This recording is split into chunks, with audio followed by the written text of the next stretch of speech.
Po sa inyong lahat mga kaibigan. Ngayong hapon po ay nais ko pong ibahagi sa inyo ang aking sariling kwento. Nawa po ay may makuha po kayong aral sa aking kwento. Ako po ay pang-anim sa aming pamilya. 5 lalaki po ang aking kapatid at 2 lang po kami babae ng aking ate.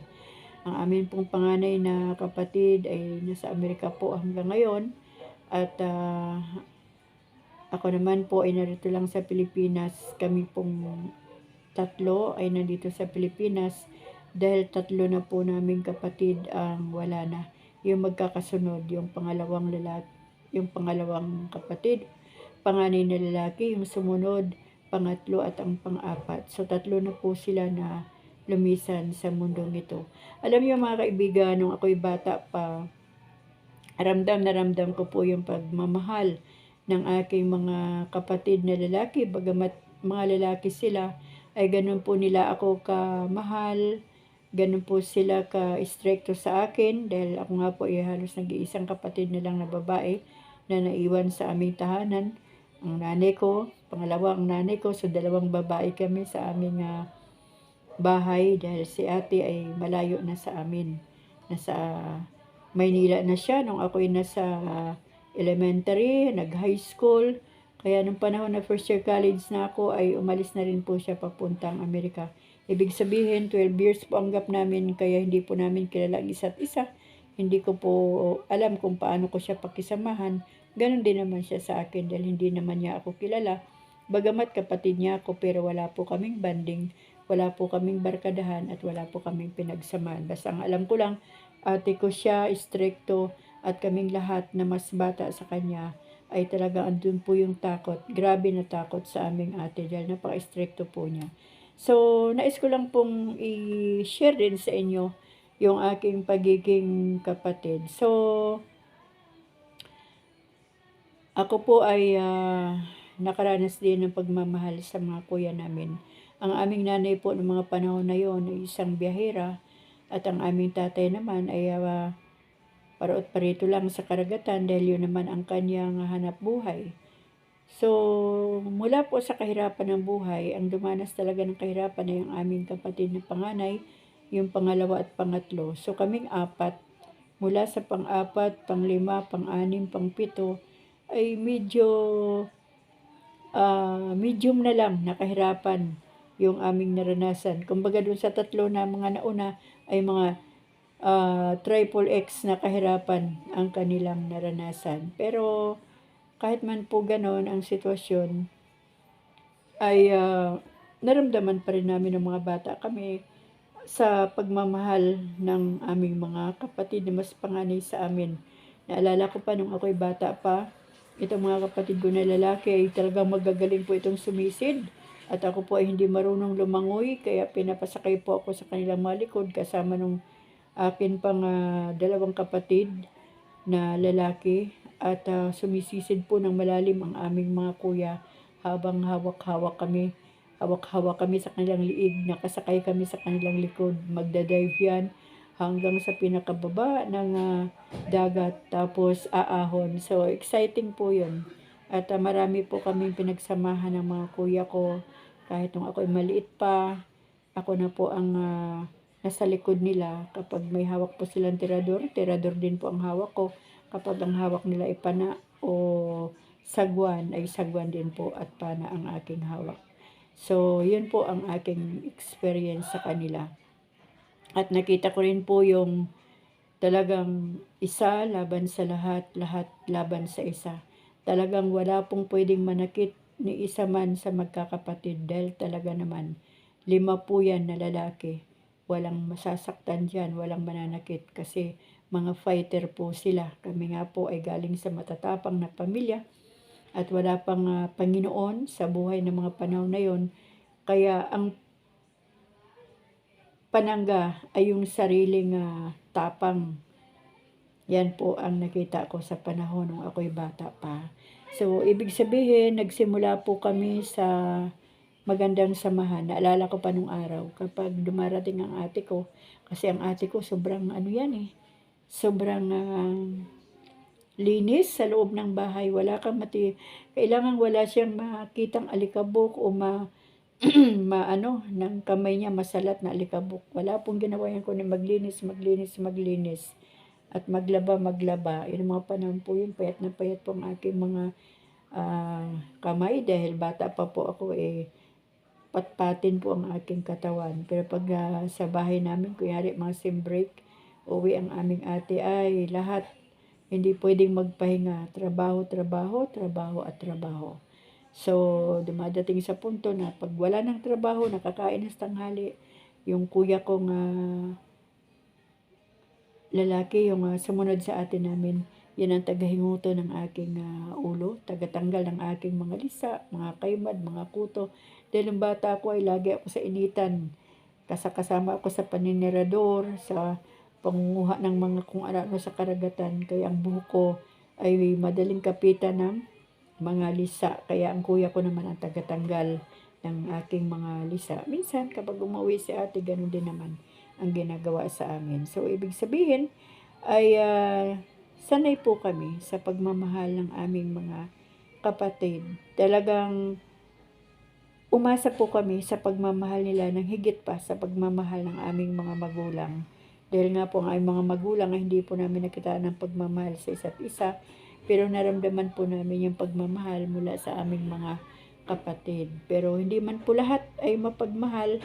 Marami din pong mga nananakit, namamalo, pero nananaig pa rin po yung aming pagmamahal sa kanilang paluin man kami pabalik-balik, paulit-ulit. Pero kami po na mga mas bata sa kanila ay paulit-ulit din po kaming nagmamahal sa kanila. Kumbaga ay madali pong mapawi yung aming mga galit kasi nga mas bata kami sa kanila, so kailangan lang naming sumunod kung ano po ang kanilang patakaran bilang mga panganay naming mga kapatid. So, lumipas po ang mga taon na unti-unti na pong nagkakahiwalay ang bawat isa. Yun nga po, mga panahon ng ate ko, nasa Amerika na, ang mga kapatid ko namang lalaki ay nasa Maynila na rin. At sila pong lahat ay nakapagtapos sa pamagitan po ng, yung dalawa po, ang ate namin ang sumunod sa kanya ay nakapagtapos sa pamagitan po ng self-supporting. Kahit pa paano ay ang aming mga magulang naman ay sumuporta naman sa mga mas bata na mga anak. At yung pangatlo ay undergrad po yun sa pagiging pulis. Gusto niya po maging pulis. At yung pang-apat nga ay high school graduate lang at maaga pong natutong maghanap buhay. At noong 2005 ay namatay si kuya, yung pang-apat. 2007 naman, namatay naman si kuya, yung pangatlo. At medyo matindi po ang kalungkutan. 2009, namatay naman ang aming nanay. At nung nakaraang 2022, ay namatay naman ang aming tatay. So, ibig sabihin sa panahong ito, ay 4 na lang kami. Ilang buwan po ang nakaraan, namatay na po yung aming kuya na panganay, sumunod sa aming ate. Alam niyo mga kaibigan, sobrang malungkot ang pangyayari kasi nung 2005, nung namatay ang aking kapatid, yung kuya ko na pang-apat, ako lang po andito sa Pilipinas at saka yung taga-Tarlac. Pero malayo po ang Tarlac sa Bikutan, kaya ako lang po ang agad-agad na nakarating doon. At talagang nakita ko po yung kuya ko sa QB. Wala ng buhay at nilalanggam siya ng puting langgam, ay itim na langgam dahil andun pa ang mga bahid ng dugo sa kanyang mga katawan. Talaga pong mahirap umiyak na nag-iisa ka at wala kang mayakap na kapatid, wala kang kasamang mga kapatid na hahagulgol. Kaya ng mga panahon na yun, halos wala pong luha na lumabas sa akin kasi kailangan kong maging matapang, kailangan kong magpakatatag kasi wala po ako masandala ng panahon na yun maliban po sa ating Panginoon. Siya po ang nagbigay sa akin ng lakas. Tapos after 2 days, 3 days, dumating yung kuya ko from Tarlac at naramdaman ko salamat sa Panginoon. Meron na akong kapatid dito na kaagapay sa kalungkutan. So, lumipas po ang 2 taon uli. mga panahon po na meron po kaming reunion sa aking in-laws. Nasa bus po kaming mag-asawa kasama ang aming anak na bunso. Pagtapat ko po sa Tarlac, parang may nagsasabi sa aking isipan, bumaba ka.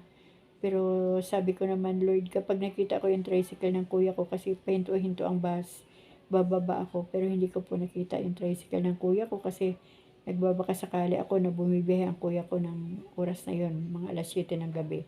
So, nung nandoon na po kami sa boundary ng Pangasinan at Tarlac, dulo ng Tarlac, magpapangasinan na. Naka-receive po ako ng tawag habang nasa bus kami. Sabi ng hipag ko, really, dali, pumunta ka dito, baka hindi mo naabutan ng buhay si kuya mo. Sabi ko, bakit ano nangyari? Hinimatayan niya. So, akala ko na lasing lang, so hinimatay. So, tuloy-tuloy po, sabi ko, sige ate, mga 2 days, babalik ako. Sabi niya, sige. So, tuloy-tuloy kami sa La Union, tapos 2 days ako doon, di ako mapakalay. Hanggang sa pangatlong araw, pabalik na kami dito sa Laguna. Puntong nasa Pangasinan na naman kami, tumawag yung hipag ko. Sabi niya, bilisan mo, nasaan ka ba? Baka hindi mo na madat ng buhay ang kuya mo. Parang gusto kong liparin mula sa bus ang hospital na kinaroonan ng kuya ko. Sabi ko, Lord, hawakan mo naman si kuya. Huwag mo namang hayaan na mawalan siya ng buhay tapos darating ako doon. Lord, wag naman muna. Kung kalooban mo na talaga na kuhanin si kuya sa oras na ito, wag naman muna ngayon, Lord. Para tingin mo lang ako. So, sa madalit salita, nakarating po ako doon sa hospital at nakita ko po ang kuya ko na nasa ICU na at nakapila po dahil isa siyang mabuting kagawad sa lugar nila sa Tarlac. So, nakapila po yung mga tao sa barangay nila para lang tignan ang kapatid ko sa loob ng ICU isa-isa. Ngayon, pagdating ko doon, nakita ko na po yung kanyang ulo na lumalabas na po yung tubig sa kanyang utak. Pero buhay pa si kuya.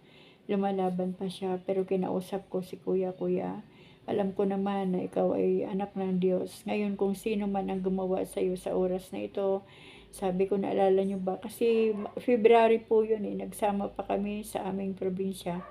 At May po siya na matay at sabi ko sa kanya, alam naman natin na kapag hindi tayo magpatawad, tayo ay mapupunta sa lugar ng kaaway. Kaya kailangan mong magpatawad para makauwi ka sa kaharian ng ating Panginoon. Kinakausap ko siya, sabi ko, kuya, kasi wala talaga siya, hindi siya nagpaparamdam sa kanyang pamilya. Sabi ko, kuya, kung naririnig mo ko sa oras na ito, galawin mo man lang yung daliri mo na sinasabi ko sa'yo na magpatawad ka. Kung okay sa'yo yung mensahe ko, galawin mo man lang yung daliri mo. Maramdaman ko man lang na naririnig mo pa ako at salamat sa Panginoon, mga kaibigan. Yung isa niyang daliri ay ginalaw niya at dumating yung kapatid kong bunso, dumating din yung kuya namin na si Man ng oras na yon. Ngunit nung nalaman nga nila na uuwi ang aming ate galing ng Amerika, ay bumalik muna silang dalawa sa Maynila para sunduin naman at i-comfort si ate. So, ako lang ang naiwan doon sa hospital at ang pamilya ni kuya. Alam niyo ba, mga kaibigan, siguro nasa terminal pa lang o baka kasalukuyan pa lang na umaalis ng Tarlac ang bus ng mga kapatid kong lalaki. Nung kinausap ko si kuya, tapos ginalaw niya ang kanyang daliri. Nakita ko po yung yung parang sa pelikula, yung kanyang heartbeat, yung kanyang dugo, na unti-unti nang nawawala mula po doon sa 100 na heartbeat, nag 90, nag 85, nag 70, hanggang nag 50, hanggang sa nag 20, hanggang sa nag 0. Kitang-kita ko po yung katawan ng kuya ko na nawalan po ng dugo yung kanyang daliri sa paa. Unti-unti pumuputi yung kanyang binti hanggang ang dulo ng kanyang mga kuko sa kamay, hanggang andoon na sa kanyang liig. Tapos yung kanyang mata ay biglang naging bilasa na gaya ng isda. Tapos nung 0 na, wala nang buhay ang kuya ko. Doon ko napansin na ang kaluluwa pala ng tao ay sa ulo lumalabas. Hindi yung nakikita natin sa picture na humihiwalay sa katawan. Kasi ang kaluluwa parang usok lang yun eh. So, yung buhay niya, nagsimula doon sa dulo ng kanyang mga daliri sa paa hanggang sa papunta sa ulo na wala na ang buhay niya. Alam niyo mga kaibigan, yung eksenang yun eh, napanood ko lang yun na paulit-ulit sa pelikula. Pero pag tayo na pala ang makaranas ng ganun, kailangan natin maging strong. At that time, wala na naman akong katabi na kapatid sa aking kinaroroonan. Namatay si kuya, hindi ko alam kung anong gagawin ko. Hindi ko alam kung iiyak ako, hihiyaw ako. Blanco ang aking isipan. Hindi ko talaga alam yung pakiramdam na yun, na para kang namanhid, na wala kang boses, wala kang luha na lalabas. So, nakikipag-usap ako sa Panginoon at that time, Lord, bigyan mo ko ng lakas. Kasi noong mga panahon na yun, parang meron na talaga ako nararamdaman sa aking katawan din eh. Mga ilang araw pa ay dumating ang aking mga kapatid mula Amerika. Bumalik na yung dalawa kong kapatid na lalaki doon. Dumating yung aming tatay at ang aming nanay ay hindi na sumama dahil hindi niya nakakayanin. Napakalayo po ng aming probinsya. Sasakay pa ng barko, tapos Tarlac pa. Dumating po yung mga ibang pinsan. Grabe po. Grabe na pasakit sa buhay. So, yun, kumbaga grabe na iyak kasi yung kuya kong yun ang isa sa sobrang napakabait na kuya na kahit konting kurot, hindi ko po naranasan. Tapos yung kuya ko naman na namatay sa bikutan, yun naman po yung bumubugbog sa akin. Wala nang ginawa kundi bugbugin ako, konting kibot lang, konting pagkakamali. Kapag may inutos, hanggang sa ako'y nagdalaga na, nagkaasawa na ako, binubugbog pa rin ako kasi yung kuya ko yun, sinisisi ako bakit nag-asawa ako ng maaga. Dapat pumunta ako ng Amerika para makatulong sa pamilya. At yun din po ang hindi ko maunawaan na reason ng kuya kong yun. Pero alam niyo po ba mga kaibigan, nung nakita ko po siya sa loob ng ataol na nababakbak yung kanyang mga kalyo sa kamay kasi yun napakasipag po yun mag-tricycle. Meron po siyang tricycle sa bikutan at nababakbak yung mga kalyo niya sa kamay. Sabi ko, kuya, okay na eh, yung binubugbog mo ko. Sana buhay ka lang, kahit bugbugin mo pa ako paulit-ulit, basta buhay ka lang. Ganun po ako magmahal ng aking mga kapatid. So, yun, tapos nasundan pa ng 2007. Tapos, pagkatapos po ng isang taon mahigit, yung nanay ko naman ang namatay. Halos hindi ako makamubuon mga kaibigan, pero salamat na nga lang kasi ang Panginoon ang Diyos na hindi talaga nagpapabaya. So, at that time po, na ang nanay ko ay malapit ng umuwi sa Panginoon, nag-uusap kami sa telepono kasi wala akong pamasahe pa uwi eh. Ngayon, sabi ko sa nanay ko, ina, ay wag ka munang mamatay. Kasi sabi ng nanay ko ay, Ting, umuwi ka na kasi pakiramdam ko malapit na akong mamatay. Ay wag ka munang mamatay na. Uwiin mo muna ako at magkita tayo at mag-uusap pa tayo, makapagpaalam pa ako sa iyo.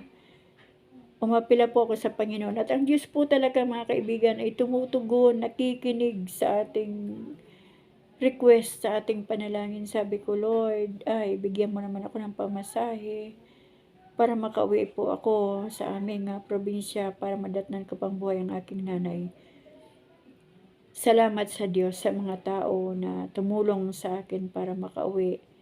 Kaya nakauwi po ako, nadatnan kong aking nanay at talaga pong bago siya umalis, talagang nagpaalaman po kami. nagpaalaman po kami ng maayos, walang luha. Kasi sabi niya, huwag kang umiyak. Ikaw ang nagturo sa akin na kapag may umaalis ay walang iiyak. So, nung time na yon, sabi ko hindi ko kaya na makita ang nanay ko na unti-unting mamamatay. Siya na rin nag-request sa akin, sabi niya, Ting, umuwi ka muna ng Laguna, tignan mo muna ang mga pamilya mo doon. Tapos pag wala na ako, bumalik ka kaagad kasi baka itong mga gamit natin doon sa bahay, magkandawala ito. Sabi ko, sigurado ka ba? Sabi naman sa akin ng nanay ko, dahil born again po yun. Tandaan mo ha, yung ating mga usapan, nung ako'y malakas pa, na kapag ang katawan ay wala ng buhay, wala na itong halaga. Ang mahalaga sa akin ngayon at napakaganda na ginawa ng Diyos sa buhay nating dalawa, yung nakauwi ka, nagkausap tayo, nagpaalaman tayo, nayakap kita, nayakap mo ko. Sa huling pagkakataon, ipinagluto mo ako at nanghingi po sa akin ng tawad ang aking nanay. Sabi niya, patawarin mo ako kasi every time na nalulungkot ako, nag-aaway kami ng tatay mo, lagi mong iniiwanan ang pamilya mo para sa akin. Totoo po yan mga kaibigan. Lagi po akong mauwi, gaano man kalayo. Kapag nalaman ko na sinasaktan na naman ang tatay ko ang nanay namin, kahit bagyo pa po yan ang dagat, tatawirin ko po yan para sa nanay namin. Kaya yun, sabi ko, wag ka sa akin humingi ng tawad, wala ka namang ginawang mali. Ako nga ang humihingi ng tawad sa iyo kasi hindi ko man lang natupad ang pangarap ko na bigyan kita ng maraming pera. Natawa siya, sabi niya, hindi mahalaga ang pera, ang mahalaga yung pagmamahal ni Kristo. At parang na-fulfill niya yung huling oras niya sa mundo na talagang nakarating ako kasi yun ang request niya. So, halos 1 linggo po ako doon at araw po ng Biyernes na umaga ay umalis po ako doon sa request niya na maghiwalay muna kami kasi baka mahirapan siyang mamatay. At talaga naman, hindi ko rin kaya na makita ang nanay ko na mamamatay. Sumakay po ako ng barko, grabe, yun pala signal number 2 na. Inabot po kami sa karagatan. Akala ko mauna pa ako sa nanay ko at nakarating din po kami sa awa ng Diyos dito sa Batangas. Madaling araw po ng Sabado ako nakarating at nung dumating na po ang 5:00 ng hapon, may tawag na po sa akin ang aking pamangkin. Sabi niya, Auntie, si Lola parang aalis na. Sabi ko, ilagay mo yung yung cellphone sa kanyang tinga at magpapaalam ako uli. Sabi ko sa nanay ko, na, sige na, payapang paglalakbay at masayang paglalakbay pa uwi sa ating tatay sa langit. So yun lang ang pinakinggan niya at ilang minuto lang ay wala na. Naranasan ko po mga kaibigan yung ibalik, isauli sa Panginoon ang aming nanay. Bago po ako umuwi sa Laguna, bago kami naghiwalay, ay sabi niya, halika na, gawin na natin yung dapat gawin.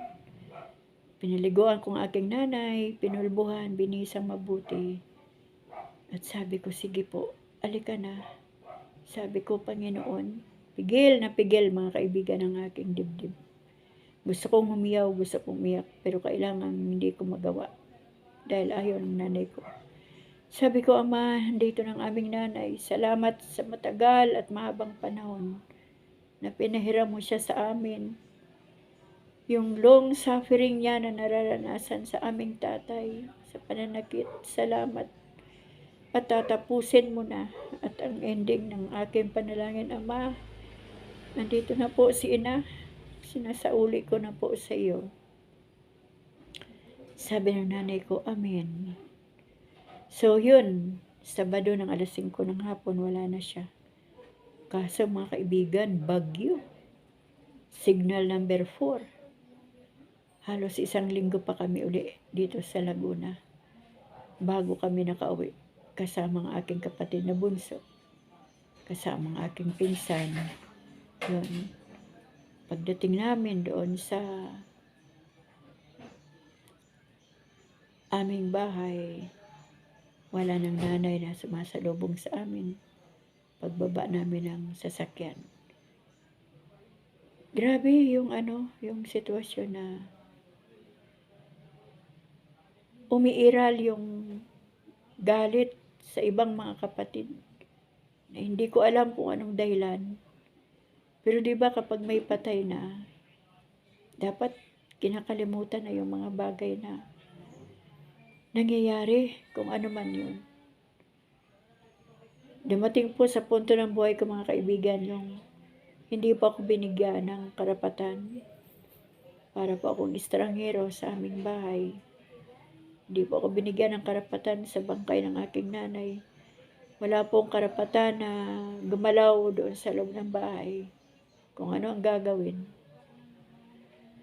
Tumawag yung isa kong kapatid, lahat ng naroon ng mga pinsan, pati yung mga malalayo ng mga pinsan, kinausap niya isa-isa maliban sa akin.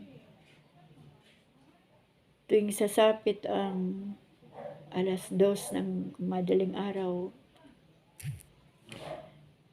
napakaraming tao, gabi-gabi, nilalapitan ko yung aking nanay sa kanyang ataol at sinasabi ko, "Ina, mabuti ka pa.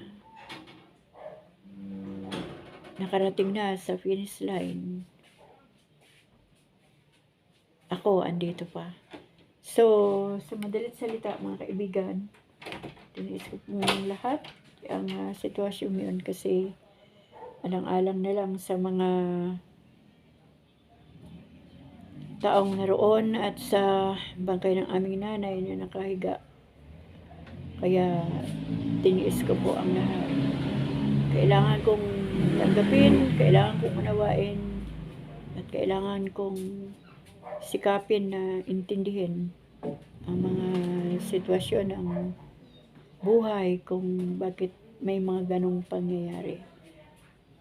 So, dumating po ang punto na nawala ang aming nanay. Kami lang po ng kapatid kong bunso ang naroon at saka yung aming isa pang kuya at ang aming tatay. Yung mga kalungkutan, mga kapatid, na aking naranasan na, alam mo yung imbis na buo ang pamilya, pero watak-watak ang damdamin. Warak-warak ang isipan kung ano ba ang pwedeng isipin, kung ano ba ang pwedeng pakiramdaman. At dumating po sa punto ng 2015, buhay pa ang aming tatay. Doon po ako talaga nagulat. Sabi po ng aming kuya, yung seaman, yung pangalawa sa kapatid, bali panganay naming lalaki, na kalimutan muna namin ang isa't isa. Gusto niyang i-concentrate ang kanyang buhay sa pamilya niya at maglimutan muna kami. Pinapakinggan ko ang sinasabi at sabi ko, "Kuya, anong dahilan?" "Wala, yun lang ang gusto ko," sabi niya. Yung mag-concentrate muna ako sa pamilya, total may mga edad naman na tayo. Kaya magkanya-kanya muna tayo. Parang hirap tanggapin kasi sila yung mga kapatid namin na panganay na bumuo ng samahan na magandang relasyon bilang magkakapatid, ng mga bata pa kami, tapos sila naman ang sisira o wawasak ng binuo nilang magandang samahan. So, wala po kaming magawa dahil yun po ang gusto nila. Kaya nirespeto po namin yung kagustuhan ng aming kuya. Tapos, may namatay po kami na namang tiyo dito sa Pasig. Excited kami ng kapatid ko ring bunso na makarating ng maaga doon para makita namin ang aming kuya, pero nagmamadali siya nung nalaman niya na parating kami. So, hindi namin naabutan. So, since 2015, ay hindi na po talaga kami nagkita at hindi na rin po niya nagawa na kamustahin ako o ano man. Ang hindi niya alam, sobrang ano po yun, sobrang pait, sobrang sakit para sa akin kasi wala na kami mga magulang tapos wala pa sila hanggang sa 2018 nagkaroon na nga po ako ng breast cancer, pero doon ko po nakita, doon ko po naranasan, naramdaman na ay, sorry naman, wala na pala ako mga kapatid na nandito sa Pilipinas na pwede kong asahan. So yun, dumating po sa punto na hindi na po kami nagkita. At ito lang, 2023, siguro yun mga February yun or March. Yung aking anak na panganay ay nag-video call. Bali, yung combo po na video call for the first time. Mula 2015, nag-usap kami ng kuya ko. At siya pala ay may sakit na kung ilang beses na naoperahan. Sabi ko naman ay, kuya, magpalakas ka, magpakatatag ka para matikman mo pa yung blessing mula sa ating pamana. Ang pamana na munting kabuhayan ng aming mga magulang. At akala ko ay makarecover siya. Tapos magmula noon, wala na akong alam. Wala na akong narinig pa sa kanya. Tapos, nalaman ko na lang mga ilang buwan pang lumipas bago mag Pasko yata ito, 2023. Nalaman ko lang na nailibing na pala siya. Pinagdamot din ng kanyang asawa at mga anak. Yan yung mga bagay na walang explanation kung anong dahilan. Kung galit lang naman, o hinanakitan, o salita lang dahil wala namang pisikalan, o baka may mga shortcomings lang, baka mga salisalita lang, baka chismis lang, mga sira-siraan lang. Normal naman po yan sa magkakapatid. Pero ang hindi normal yung na-ICU na pala, nakarate na pala sa ospital, na nilalamayan na pala at nailibing na pala, ay wala akong alam. Pati yung kapatid namin bunso. Pati yung kapatid namin na isa pa sa probinsya. So, hindi malinaw kung ano ang dahilan. So, mga ilang buwan na lumipas, ay tumawag yung anak ng kuya namin at binibigay yung address ng libingan kung gusto naming dalawin ang kuya namin para naman sa akin. Sino pa ang dadalawin namin doon? Ngunitso? Di po ba? Dapat doon sa panahon, pwede naman lang pala makipag-communicate. Bakit hindi pa doon sa panahon na nakaratay ang tatay nila, ang aming kuya, at doon sa panahon na nilalamayan na. So yan mga kaibigan, ang mga bagay na sa isang pamilya kapag kinulang sa pag-ibig ng Diyos ay hindi makaunawa sa mga pangyayari na kapag tinignan ko ay parang mga simple lang naman, mga tampuhan lang naman, o mga salita. Kasi minsan may mga dagdag at bawas ang mga balita. Ako naman po napakatagal ng panahon na wala pa akong communication sa kanila. At wala naman na po akong masasabi sa kanila dahil hindi na nga po kami nagkikita. So kung mayroon mang nagkulang, nagkamali, ang Diyos po yun ang nakakaalam. Kaya ko po ito binabahagi sa inyo ang kwentong ito kasi kung mayroon man pong mga magkakapatid na may mga misunderstanding, mga kulang ang communication, kung mayroon man mga tampuhan o awayan, nawa habang buhay pa kayo ay ayusin nyo na para ma-patch up yung problema. Nabalitaan namin na umuwi yung aming ate. Umaasa kami ng kapatid kong bunso na mabubuo kami uli. makikita namin uli ang kuya namin. Pero walang nangyaring ganoon. So, inunawa ko po yun. Sinika pong unawain. Kailangan pong unawain kasi wala naman pwedeng gawin ang isang tao kundi umunawa lang. At salamat sa Panginoon kasi yung sabi ko nga, yung mga kahapon ay lumipas na.